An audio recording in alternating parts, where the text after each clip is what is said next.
Perfect days. ఈ movie చూసిన తర్వాత లైఫ్ మీద పర్స్పెక్టివే చేంజ్ అయిపోతుంది. లైక్ లిటరల్లీ ప్రతి ఒక్క చిన్నదాన్ని కూడా మనం ఎంజాయ్ చేయడం నేర్చుకోవాలి అన్న మైండ్ సెట్ కలుగుతుంది. ఎందుకంటే అప్పుడే లైఫ్‌లో మూవ్ ఆన్ అవ్వగలం. ఇన్‌ఫాక్ట్ మన కళ్ళల్లో నీరు తిరుగుతున్నా కానీ మన ఫేస్ మీద స్మైల్ అనేది తెచ్చుకునేలాగా చేస్తుంది. అండ్ అంత డెప్త్‌గా అయితే కనెక్ట్ అవుతారు ఈ మూవీ చూసిన తర్వాత.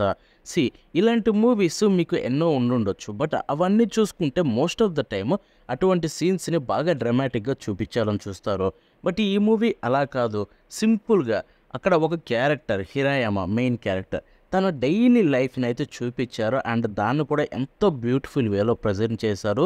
లిటరల్లీ అది చూసిన తర్వాత మీరే షాక్ అవుతారు. ఒక మూవీని అదే డైలీ లైఫ్‌ని చూపిస్తూ కూడా మనల్ని ఇంట్రెస్టింగ్‌గా చూపించడం అంటే అంత ఈజీ కాదని చెప్పి. ఇక్కడ ఫస్ట్‌లీ మనం హ్యాట్స్ ఆఫ్ చెప్పాల్సిందైతే దీంట్లో మెయిన్ క్యారెక్టర్ ప్లే చేసిన కోజీ యాకుషోకి. ఎందుకంటే అసలు తను తప్ప ఇంకొకరు ఈ క్యారెక్టర్ చేయలేరు. That's granted. ఎందుకంటే ఒక్కొక్క సీన్ ఉంటుంది. ఎవ్రీ సీన్‌లో కళ్ళల్లో నీళ్ళు తిరుగుతూ ఉంటాయి. తనలో ఏదో బాధ ఉంది. బట్ తను బయటికి ఎంతో హ్యాపీగా అయితే కనిపిస్తున్నాడు అన్న ఫీలింగ్ మీకు కలిగిపోతుంది. లిటరల్లీ మూవీ చూస్తున్నంత సేపు నాకసలు ప్లాట్ గురించి తెలీదు, ఏమీ తెలీదు. బట్ తన యాక్టింగ్ చూసిన తర్వాత లిటరల్ ఆ క్యారెక్టర్‌కి ఎంతో డీప్‌గా కనెక్ట్ అవ్వగలిగాను. ఇక తర్వాత దీన్ని రైటింగ్ రాసిన Wim Wenders and Takuma Takasaki. And అంతేకాకుండా దీన్ని డైరెక్ట్ చేసింది Wim Wenders. So definitely hats off చెప్పాలి భయ్యా డైరెక్టర్ అండ్ రైటర్స్‌కి. ఎందుకంటే ఎంతో బ్యూటిఫుల్‌గా అయితే రాసుకున్నారు ఈ స్టోరీని. నేనైతే ఎంతో ఎంజాయ్ చేశాను. ఎందుకంటే ఒకటి ఈ స్టోరీలో పెద్ద పెద్ద ప్లాట్స్, గిట్స్ ఏం ఉండవు. సింపుల్ లైఫ్‌ని దాన్ని కూడా ఇంట్రెస్టింగ్‌గా చూపించాలి ఫర్ 2 అవర్స్. అంతేకాకుండా 2 అవర్స్‌లో ఆ స్టోరీకి కనెక్ట్ అయ్యేలాగా చేయాలి. అది కూడా ఎట్ సింపుల్ పాయింట్ తోటి. సో దాన్ని చూపించడం చాలా కష్టం అండి. ఎంతో బాగా చూపించారు. లైక్ ఎస్పెషల్లీ ఒక సీన్ అయితే ఉంటుందన్నమాట.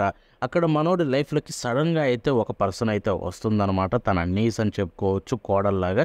సో వచ్చిన తర్వాత అండ్ వన్స్ తను వెళ్ళిపోవాల్సిన టైం వచ్చినప్పుడు తర్వాత ఒక సీన్ అయితే ఉంటుంది. ఆ సీన్ చూసిన తర్వాత లిటరల్లీ నాకు కూడా అయితే కళ్ళలో నీళ్ళు తిరిగాయి.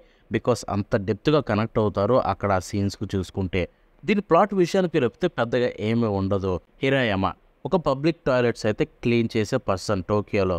సో తన డైలీ లైఫ్ తను ఎలా ఉంటుంది, టాయిలెట్స్ క్లీన్ చేయడం కావచ్చు, ఆ తర్వాత తను చేసే పనులు కావచ్చు, ఆ వీకెండ్స్‌లో తను చేసే పనులు కావచ్చు, వీటన్నిటిని అయితే చూపిస్తూ ఉంటారనమాట through out the movie. And ఈ పార్ట్‌లోనే తన లైఫ్‌లోకి కొంతమంది యాక్టర్ అవుతారు, వెళ్ళిపోతూ ఉంటారు. సో అలాంటి టైంలో తన ఫీలింగ్స్ అనేవి ఎలా ఉంటాయి, అట్ ద సేమ్ టైం తన డ్రీమ్స్ కావచ్చు, లైక్ చాలా అంటే చాలా బ్లర్రీ వేలో అండ్ బ్లాక్ వైట్‌లో చూపిస్తారు. సో అవి కావచ్చు. సో ఇలాంటి అన్నీనైతే ఎంతో బాగా డిజైన్ చేసుకున్నారని చెప్పాలి. ఐ థింక్ నేనైతే హ్యాట్స్ ఆఫ్ చెప్పాలనిపిస్తుంది. ఆ ప్లే చేసిన క్యారెక్టర్ కోజీ యాకుషో కావచ్చు, ఆర్ డైరెక్టర్ విమ్ వెండర్స్ కావచ్చు. ఎందుకంటే ఇంత బాగా తీయడం అనేది నాకు బాగా నచ్చింది.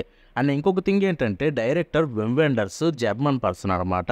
అండ్ తను ఒక రైటర్, జపనీస్ రైటరు. అండ్ తను కలిసి స్టోరీని రాసి జపనీస్‌లో అయితే ఈ మూవీని తీశారు. యెస్, మీరు వింటుంది నిజమే.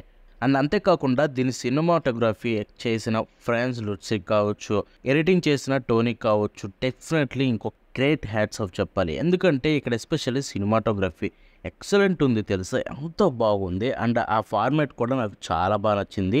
ఓల్డ్ మూవీస్ ఉంటాయి చూడండి, పాతకాలపు 60s 70sలోవి.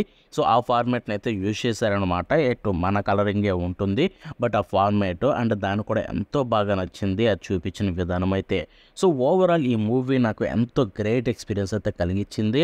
అండ్ మీరు కూడా దీన్ని చూసి అంతే ఎంజాయ్ చేస్తారన్న ఒక్క మైండ్ సెట్ తోటి ఈ వీడియో అయితే చేస్తున్నాను అనమాట. అంటే ఒకటి గుర్తుపెట్టుకోండి, ఈ మూవీని చూడాలనుకుంటే మూవీ అనే ప్లాట్ఫామ్లో అయితే ఉంది ఇండియాలో చూసుకుంటే. సో దానికి మీకు 7 డే ఫ్రీ ట్రయల్ ఉంటుంది. చూడాలనుకుంటే అది వేరే మ్యాటర్. మూవీలోకి వెళ్తే మీకు అర్థమవుతుంది. అండ్ డెఫినెట్లీ అయితే చూడమనే చెప్తాను నేనైతే. ఎందుకంటే అంత బాగా నచ్చింది నాకు ఈ మూవీ. మీరు కూడా మోస్ట్ లైక్లీ కనెక్ట్ అవుతారు ఆ క్యారెక్టర్ కావచ్చు, ఆ స్టోరీ కావచ్చు. బికాస్ ఎవ్రీడే లైఫ్ ఎలాగే ఉంటుంది, లోన్లీ పర్సన్ లైఫ్ ఎలాగే ఉంటుందని చెప్పి అది ఎంతో బాగా చూపించింది చూసుకుంటే. Yeah, that's it for today.